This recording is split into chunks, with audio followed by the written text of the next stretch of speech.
सावन, जिसको श्रावण माह कहा जाता है, यह अत्यंत पवित्र और महत्वपूर्ण माह माना जाता है। यह महीना विशेष रूप से भगवान शिव को समर्पित होता है। इस दौरान शिव भक्त विशेष भक्ति और उत्साह के साथ भगवान शिव की आराधना करते हैं। सावन के महीने में पड़ने वाले सोमवार, जिन्हें श्रावण सोमवार कहा जाता है, विशेष रूप से महत्वपूर्ण होते हैं, क्योंकि पुराणों के अनुसार सावन माह का भगवान शिव से संबंध समुद्र मंथन की कथा से जुड़ा है। शिव पुराण और विष्णु पुराण में बताई गई समुद्र मंथन की घटनाओं में देवताओं और असुरों ने मिलकर क्षीर सागर का मंथन किया था। इस मंथन में कई रत्न प्राप्त हुए, लेकिन साथ ही हलाहल नामक घातक विष भी निकला था। यह विष इतना शक्तिशाली था कि यह समस्त सृष्टि को नष्ट करने की क्षमता रखता था। इस कारण देवताओं और असुरों की प्रार्थना पर भगवान शिव ने इस विष को अपने कंठ में धारण कर लिया था, जिससे उनका कंठ नीला पड़ गया था और वे नीलकंठ कहलाए। मान्यता है कि यह घटना श्रावण मास में ही हुई थी। विष के प्रभाव से भगवान शिव शरीर में ताप बढ़ने लगा था।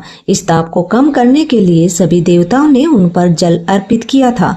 इससे उनके शरीर का तापमान कम हुआ था। माना जाता है कि इसी कारण भगवान शिव को सावन में जल अर्पित किया जाता है। और दूसरा, लिंग पुराण और शिव पुराण के अनुसार माता पार्वती ने भगवान शिव को अपने पति के रूप में प्राप्त करने के लिए सावन माह में कठोर तपस्या की थी। इनकी इस तपस्या से प्रसन्न होकर भगवान शिव ने उन्हें दर्शन दिए और उनकी मनोकामना पूर्ण की। इस घटना के कारण सावन माह को भक्ति और तपस्या का महीना माना जाता है। अविवाहित लोगों के लिए यह महीना बेहद ही खास माना जाता है। इस महीने में पूजा करने से भगवान शिव और पार्वती की कृपा से मन पसंद जीवन साथी मिलता है। तो दोस्तों, आप समझ गए कि सावन का महीना इतना महत्वपूर्ण क्यों होता है। कमेंट में ओम नमः शिवाय अवश्य लिखना। धन्यवाद।